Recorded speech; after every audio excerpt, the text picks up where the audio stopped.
Hello guys, welcome to a new video from the channel. This time we check how you can to deploy Google AI Studio app. So let's start.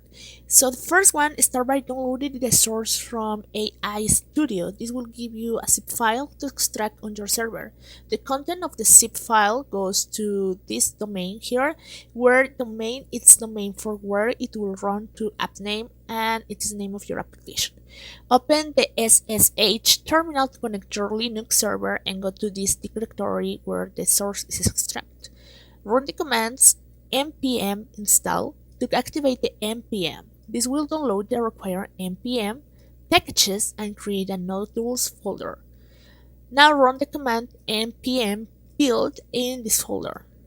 This will tell npm to make a distribution folder for your source, which translate complete version of your code, well just large JavaScript file and some more stuff.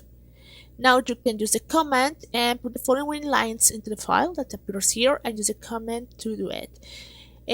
This is how you can do it, guys. As you can see, it's not difficult, but you have to follow the instructions step by step to get it. And then when you do it, well, you can start deploy the Google AI Studio app. So I hope this works for you. If you need more doubt, you can go to deploy Google Studio app here and .com and will help you to follow the process. And that's it, guys. Thank you for watching this video. Remember to subscribe and don't forget to give us a thumb up to this video.